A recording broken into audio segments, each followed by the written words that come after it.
Hello dear students, good morning, good afternoon, good evening and good night. जिस time पे आप ये video देख रहे हैं, मैं आपका फिजिक्स टीचर विकास सर बोल रहा हूँ। हम फिजिक्स पढ़ रहे थे और उसका एक लेक्चर हो चुका है। हमने प्रीवियस क्लास में मैग्नेटिक इफेक्ट ऑफ करंट को स्टार्ट किया था और उसमें जो बार मैग्नेट है और मैग्नेटिक फील्ड है उसके बारे में हमने पढ़ा था, मैग्नेटिक फील्ड लाइन्स के बारे में हमने पढ़ा था और क्या उसका इम्प्लीकेशन होता है। तो आज हम इसका जो सेकेंड जो टॉपिक है that is the magnetic effect of current, वो हम पढ़ने जा रहे हैं। तो ये जो मैग्नेटिक इफेक्ट ऑफ करंट है, इसमें हम ये पढ़ेंगे कि कोई भी जो करंट कैरिंग वायर है एक मैग्नेट की तरह बिहेव करता है, उसके चारों ओर एक मैग्नेटिक फील्ड डेवलप होती है। ठीक है, तो ये सबसे पहला जो इसको ऑब्जर्व किया था एक फेमस साइंटिस्ट है जिसका नाम है ऑर्स्टेड। इन्होंने 1820 में एक एक्सपेरिमेंट किया था। तो आप फिगर में आप देख सकते हैं, इन्होंने एक एक्सपेरिमेंट किया और एक सर्किट लिया, एक करंट कैरिंग वायर था उस सर्किट में, और उसके बाजू में एक मैग्नेटिक नीडल रखा। शुरू में जब उसमें कोई करंट नहीं फ्लो हो रहा था तो उसमें आप देख सकते हैं कि जो मैग्नेटिक नीडल है वो स्ट्रेट रखा हुआ है, लेकिन जैसे ही स्विच को ऑन करते हैं और करंट फ्लो होना चालू होता है सर्किट में, तो ये जो मैग्नेटिक नीडल है डिफ्लेक्ट हो जाता है, इसका डायरेक्शन चेंज हो जाता है। तो इससे कंक्लूजन क्या निकला, ये मैग्नेटिक नीडल तभी इसका डायरेक्शन चेंज होगा जब इसके आसपास किसी तरह का एक स्ट्रॉन्ग मैग्नेटिक फील्ड होगा। तो अगर करंट चालू करने से ये जो मैग्नेटिक नीडल है इसका डायरेक्शन चेंज हो रहा है, तो इसका ये मतलब है कि ये जो करंट कैरिंग वायर है इसकी वजह से एक मैग्नेटिक फील्ड डेवलप हो रही है और वही मैग्नेटिक फील्ड इस नीडल को, इसका जो डायरेक्शन है इसको चेंज कर रही है, इसको मूव कर रही है। तो इस एक्सपेरिमेंट से ये तो प्रूव हो गया कि जो करंट कैरिंग वायर है इसके चारों ओर मैग्नेटिक फील्ड होता है। लेकिन वो मैग्नेटिक फील्ड कैसा होता है, तो इसके लिए फर्दर एक एक्सपेरिमेंट किया गया जिसमें हम ये चेक करते हैं कि उसका डायरेक्शन कैसा है मैग्नेटिक फील्ड का। हमने बार मैग्नेटिक फील्ड का डायरेक्शन निकालने के लिए हमने मैग्नेटिक कंपास का यूज किया था। हम देखा था कैसे ओवल शेप का बार मैग्नेट के चारों तरफ आपने देखा है मैग्नेटिक फील्ड का डायरेक्शन होता है। वैसे ही करंट कैरिंग वायर के चारों तरफ मैग्नेटिक फील्ड का डायरेक्शन क्या होता है, इसके लिए एक एक्सपेरिमेंट किया और एक हमने लिया एक प्लेन पेपर, जैसे आप फिगर में देख सकते हैं। इस प्लेन पेपर के ऊपर हमने आयरन फिलिंग्स डाल दी और इसके बीचों बीच से हमने करंट कैरिंग वायर को डाल दिया। अब इस करंट कैरिंग वायर में देखिए करंट का डायरेक्शन नीचे से ऊपर की तरफ है, ए से बी की तरफ ये करंट फ्लो हो रहा है इसमें से। तो धीरे धीरे आप क्या देखते हैं, ये जो करंट जो आयरन फिलिंग हमने डाली थी इस वायर के चारों तरफ, वो एक सर्कुलर शेप को एक्वायर कर लेता है। ठीक है, आपको कंसेंट्रिक सर्कल्स दिख रहे होंगे, एक छोटा सर्कल फिर बड़ा सर्कल, और सबका जो सेंटर है वो वायर है जहां से वो पेपर से जा रहा है। तो इसका मतलब क्या हुआ, अगर कोई करंट कैरिंग वायर है तो उसके चारों ओर मैग्नेटिक फील्ड होती है और उसका डायरेक्शन क्या होता है, सर्कुलर। अब देखिए सर्कुलर में भी दो डायरेक्शन होते हैं। सर्कुलर में डायरेक्शन या तो क्लॉकवाइज हो सकता है या एंटी क्लॉकवाइज हो सकता है। अब ये क्लॉकवाइज होगा या एंटी क्लॉकवाइज होगा, ये हम पता करते हैं राइट हैंड थंब रूल से। ठीक है, तो राइट हैंड थंब रूल क्या कहता है, यदि, ठीक है, the right hand thumb rule क्या कहता है, अगर हम अपना जो राइट हैंड का जो थंब है उसको करंट कैरिंग वायर के डायरेक्शन में अपने हाथ को या अपने थंब को कर दें, बाकी पाम को आप खुला रखेंगे और फिर उसको मोड़ देंगे। ठीक है, तो देखिए जैसे मान लीजिए स्ट्रेट वायर है, ये मैंने अपना थंब को ऐसे रखा है। ठीक है, ये मेरे बाकी जो चार उंगलियां वो खुली हुई है, तो करंट अगर ऊपर की तरफ जा रहा है मेरे अंगूठे के डायरेक्शन में और मैं अपने हाथ को कर्ल कर लूँ, मोड़ लूँ, तो ये देखिए एक पैटर्न में मेरे जो कर्ल है ये बनेगा और ये इस तरह से एक सर्कुलर पैटर्न जो बन रहा है और वही उसका जो है मैग्नेटिक फील्ड का डायरेक्शन होगा। मान लीजिए अगर ऊपर से नीचे की तरफ अगर करंट का डायरेक्शन है तो मैं अपने हाथ को ऐसे रखूंगा, अंगूठा नीचे की तरफ आएगा और फिर मैं अपने हाथ को ऐसे कर्व करूंगा, तो जब ऐसे घुमाऊंगा अपने हाथ को तो एक सर्कल बनेगा ऐसा, और वही सर्कुलर जो डायरेक्शन है वो करंट कैरिंग वायर का जो मैग्नेटिक फील्ड है उसका डायरेक्शन होगा। और इसी को हम कहते हैं राइट हैंड थंब रूल। इसको हम एक और रूल से भी हम पता कर सकते हैं, जिसको हम कहते हैं Maxwell cork screw rule. Cork screw rule में जैसे आप फिगर में देख सकते हैं, हम अगर इस स्क्रू को रोटेट करेंगे, अगर आप क्लॉकवाइज रोटेट करेंगे तो ये स्क्रू क्या होगा, फॉरवर्ड जाएगा यानी नीचे की तरफ जाएगा। तो यदि करंट का डायरेक्शन नीचे की तरफ है तो इसका मतलब है मैग्नेटिक फील्ड का डायरेक्शन क्या होगा, ये क्लॉकवाइज होगा। और अगर इसका उल्टा हम समझ लें, अगर करंट का डायरेक्शन ऊपर हो जाएगा तो मैग्नेटिक फील्ड का डायरेक्शन क्या हो जाएगा, ये हो जाएगा एंटी क्लॉकवाइज। तो आप चाहे तो राइट हैंड थंब रूल से भी निकाल सकते हैं या मैक्सवेल कॉर्क स्क्रू रूल से भी इसका निकाल सकते हैं। अब हम देखते हैं अगर एक ही प्लेन में, एक ही पेपर में अगर दो वायर है, मतलब एक ही वायर है, वो दो पॉइंट से क्रॉस करता हुआ जा रहा है, तो देखिए उसमें मैग्नेटिक फील्ड कैसे बनेगी। तो आप देख सकते हैं ये एक ही वायर है और वो दो पॉइंट से क्रॉस कर रहा है प्लेन ऑफ पेपर को। तो एक पॉइंट पे आप देखिए करंट पेपर से ऊपर की तरफ आता हुआ आपको दिख रहा है लेफ्ट हैंड साइड में, और राइट हैंड साइड में जो करंट है पेपर के अंदर जाता हुआ दिख रहा है। तो लेफ्ट हैंड साइड में जो सर्कल बनेगा, सर्कुलर जो मैग्नेटिक फील्ड बनेगा, उसका जो डायरेक्शन होगा वो एंटी क्लॉकवाइज रहेगा, और जो राइट हैंड में आप देखेंगे तो उसमें जो सर्कल का डायरेक्शन है वो क्लॉकवाइज है। तो इस तरह देखिए depending upon the direction of current हम पता कर सकते हैं कि जो सर्कुलर जो डायरेक्शन है क्लॉकवाइज है या एंटी क्लॉकवाइज है। ठीक है, तो देखिए इसके बाद आता है clock face rule. Clock face rule हम जनरली यूज करते हैं क्लोज्ड लूप या क्लोज सर्किट के लिए, उसमें किस डायरेक्शन में मैग्नेटिक फील्ड रहेगा। तो उसको समझने के लिए मैं आपको एक एग्जांपल देख के समझा रहा हूं। तो सबसे पहले हम समझेंगे जो मैग्नेटिक फील्ड को हम रिप्रेजेंट करते हैं। देखिए अगर इस प्लेन में ये है मैग्नेटिक फील्ड इस तरह से, तो हम ऐसे इस एरो से रिप्रेजेंट करेंगे। इसका मतलब क्या है कि मैग्नेटिक फील्ड का डायरेक्शन इधर लेफ्ट से राइट की तरफ है। अगर राइट से लेफ्ट की तरफ होगा तो मैग्नेटिक फील्ड का डायरेक्शन के लिए हम ऐसे एरो दिखा सकते हैं।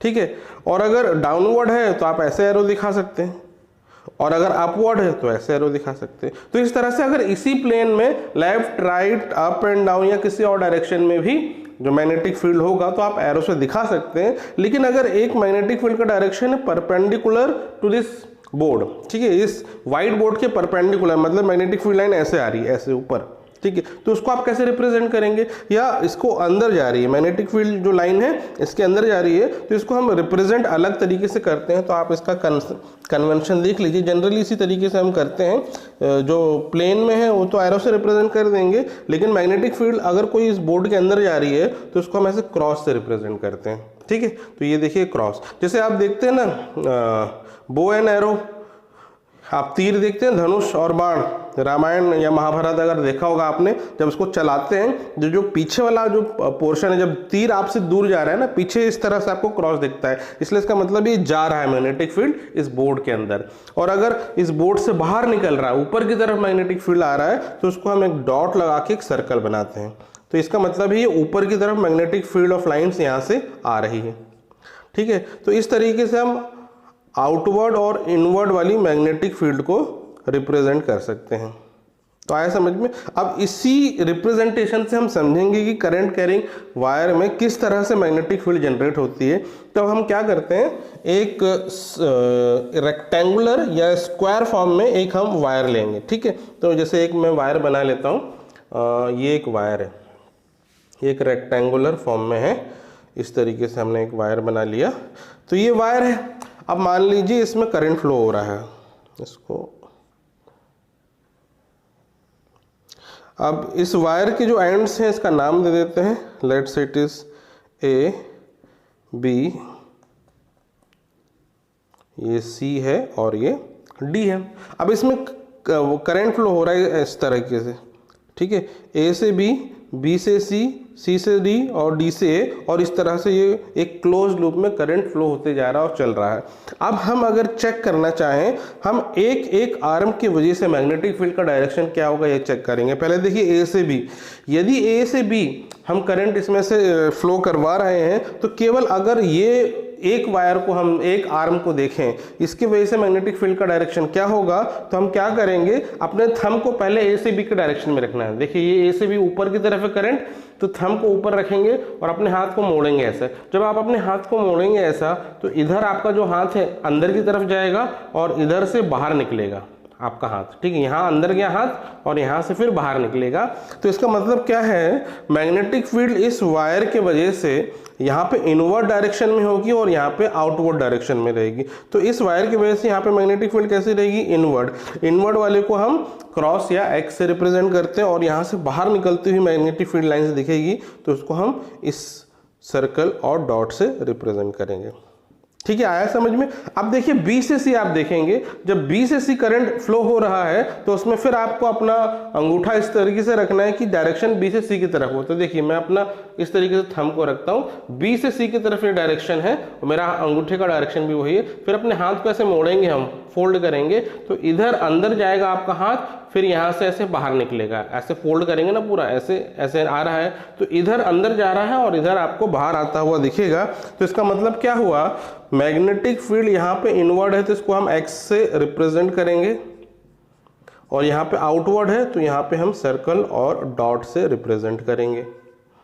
ठीक है, अब C से D जब फ्लो हो रहा है करंट तो यहाँ फिर हम अपने अंगूठे को ऐसा रखेंगे C से D की तरफ और हाथ को मोड़ेंगे, तो फिर हमारा हाथ यहाँ पे अंदर जा रहा है और जब यहाँ अंदर जाएगा तो वो दूसरी तरफ से बाहर निकलेगा।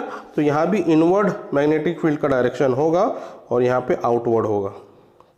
और यही चीज आप D से A में देखेंगे, अपने हाथ को D से A में रखेंगे और फिर हाथ को फोल्ड करेंगे तो देखिए हाथ यहाँ अंदर की तरफ जाएगा, फिर यहाँ से बाहर निकलेगा। तो यहाँ भी मैग्नेटिक फील्ड इनवर्ड होगी और यहाँ आउटवर्ड होगी। ठीक है, तो इससे कंक्लूजन क्या निकला, देखिए हर एक आर्म की वजह से चारों तरफ जो ये इस रेक्टेंगल के अंदर मैग्नेटिक फील्ड का डायरेक्शन क्या है, इनवर्ड, अंदर की तरफ जा रहा है, और बाहर क्या है, आउटवर्ड है, बाहर से बोर्ड से बाहर की तरफ आ रहा है। तो इसका मतलब हम कह सकते हैं कि यहाँ पे जो भी अंदर मैग्नेटिक फील्ड है वो इस तरह से जाता हुआ दिखेगा। तो जाता हुआ मैग्नेटिक फील्ड क्या रिप्रेजेंट करता है, ये रिप्रेजेंट करता है साउथ पोल। साउथ पोल में क्या होता है, सारी मैग्नेटिक फील्ड लाइंस एंटर होती है, उसमें जाती है, तो हम कह सकते हैं यहाँ एक साउथ पोल बन जाएगा, यानी एक सर्कुलर वायर एक मैग्नेट की तरह बन जाएगा और ये जो है एक साउथ पोल बन जाएगा मैग्नेट का। अब ये हमने क्या शेप बनाया वायर का, एक रेक्टेंगुलर शेप है और डायरेक्शन क्या है करंट का, देखिए इस तरह से फ्लो हो रहा है ABCD, मतलब ये कह सकते हैं ये क्लॉकवाइज डायरेक्शन है, क्लॉक इस डायरेक्शन में मूव करता है ना, तो ये क्लॉकवाइज डायरेक्शन है। और अगर इस रेक्टेंगुलर वायर का शेप में चेंज कर दूं और इसको अगर मैं सर्कल में कन्वर्ट कर दूं, ठीक है, तो भी अगर करंट का डायरेक्शन क्लॉकवाइज है तो यहाँ पे बनेगा साउथ पोल, आया समझ में। तो क्लॉकवाइज डायरेक्शन में ये बन जाएगा साउथ पोल, और अगर इसका डायरेक्शन अगर हम चेंज कर दें क्लॉकवाइज की जगह अगर हम करें इसका एंटी क्लॉकवाइज डायरेक्शन, तो देखिए क्लॉकवाइज की जगह अगर इसमें एंटी क्लॉकवाइज करंट फ्लो होगा, यानी B से A से D, D से C एंड C से B, तो क्या होगा, इसमें सारी चीज़ें उल्टी हो जाएगी। अब आप देखेंगे जैसे अगर मैं ये वाला पोर्शन लूँ, A से B की तरफ लूँ, अपना हाथ को A से B की तरफ रखूँ और अपने हाथ कैसे फोल्ड करूँगा अब, ठीक है, क्योंकि करंट B से A की तरफ जा रहा है करंट, और हाथ कैसे फोल्ड करेंगे, तो यहाँ हाथ अंदर जाएगा, यहाँ से बाहर निकलेगा। तो इसका मतलब ये है बाहर की तरफ हो जाएगा इनवर्ड करंट, उसको एक्स से रिप्रेजेंट करेंगे, और अंदर की तरफ हो जाएगा आउटवर्ड करंट, उसको सर्कल और डॉट से रिप्रेजेंट करेंगे। तो चारों तरफ यही होगा, चारों तरफ एक्स यानी इनवर्ड करंट होगा, इनवर्ड मैग्नेटिक फील्ड होगा, और अंदर की तरफ क्या होगा, आउटवर्ड मैग्नेटिक फील्ड होगा चारों तरफ।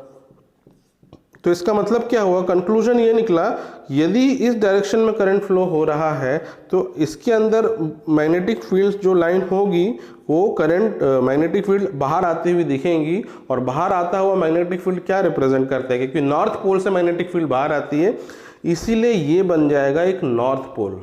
ठीक है, तो इसका कंक्लूजन ये हुआ, चाहे ये रेक्टेंगुलर शेप हो चाहे ये सर्कुलर शेप हो, और इसमें अगर एंटी क्लॉकवाइज करंट फ्लो होगा तो ये एक बन जाएगा नॉर्थ पोल, और इसी को हम कहते हैं clock face rule. Clock face rule क्या कहता है, अगर क्लॉकवाइज करंट है एक सर्कुलर या क्लोज लूप में तो उसमें जनरेट होगा साउथ पोल, और अगर एंटी क्लॉकवाइज करंट है तो उसमें जनरेट होगा नॉर्थ पोल। अब नेक्स्ट टॉपिक है, देखिए सोलेनॉइड। सोलेनॉइड नेक्स्ट टॉपिक लिखिए, इसका डेफिनेशन है, पहले वो लिख लीजिए और फिर मैं आपको समझाता हूं कि है क्या। तो डेफिनेशन है, the solenoid is a long coil containing a large number of close turn off insulated copper wire. तो इसका मतलब क्या है, सोलेनॉइड कुछ नहीं है, सिंपली एक वायर है, यदि उसको हम सर्कुलर फॉर्म में एक स्प्रिंग की तरह फोल्ड कर दें तो उसमें बहुत सारे सर्कल बन जाएंगे, और उस वायर को आप कनेक्ट कर देते हैं, अगर एक बैटरी से उसमें करंट जनरेट होगा और वो अपने आप एक मैग्नेट में कन्वर्ट हो जाएगा, एक सिंपल एक वायर मैग्नेट में कन्वर्ट हो जाएगा। तो देखिए आप फिगर में भी देख सकते हैं कि बैटरी से कनेक्टेड है, ये सर्कुलर वायर है, स्प्रिंग के फॉर्म में इसका शेप है, तो बहुत सारे इसके सर्कल है। तो देखिए अभी हमने देखा हर एक सर्कल एक नॉर्थ पोल और एक साउथ पोल जनरेट करता है, तो यहाँ पे बहुत सारे सर्कल यानी बहुत सारे नॉर्थ पोल और साउथ पोल अगर अलाइन हो जाएंगे एक ही लाइन में, तो क्या होगा, इस स्प्रिंग के अंदर, इस स्प्रिंग के सर्कल के अंदर यानी सोलेनॉइड के अंदर एक बहुत ही स्ट्रॉन्ग मैग्नेटिक फील्ड जनरेट हो जाएगी। आप देख भी सकते हैं स्प्रिंग के अंदर जो मैग्नेटिक लाइन है वो ज़्यादा है, वो बहुत स्ट्रॉन्ग है, तो ये एक पावरफुल मैग्नेट बन जाता है और इसी को हम कहते हैं सोलेनॉइड। ठीक है, अब ये जो है इसका बहुत ज़्यादा एप्लीकेशन होता है क्योंकि जो नेचुरल मैग्नेट आपके पास है उसमें आप कोई चेंजेस नहीं कर सकते, उसका जो मैग्नेटिक फील्ड है उसको आप चेंज नहीं कर सकते, उसकी कितनी पावर इसको चेंज नहीं कर सकते, लेकिन यहाँ पे जो आपके पास सोलेनॉइड है आर्टिफिशियली बनाया गया है, इसको आप कंट्रोल कर सकते हैं, इसकी पावर आप बढ़ा सकते हैं। यदि आप इसमें करंट बढ़ा दें तो मैग्नेटिक फील्ड का स्ट्रेंथ बढ़ जाता है, या इसमें नंबर ऑफ टर्न्स आप बढ़ा दें, इसमें मान लो अभी 100 टर्न है, इसमें 500 टर्न कर दें, स्प्रिंग को आप बड़ा कर देंगे तो उसकी पावर 5 टाइम्स बढ़ जाएगी। मतलब आप जितना चाहें उसमें मैग्नेटिक फील्ड को बढ़ा सकते हैं या रिड्यूस कर सकते हैं, यानी आपके कंट्रोल में है। तो ये कई जगह एक्सपेरिमेंट में और कई डिवाइसेस में इसका एप्लीकेशन होता है। ठीक है, तो ये हुआ सोलेनॉइड। अब आप आते हैं नेक्स्ट टॉपिक में।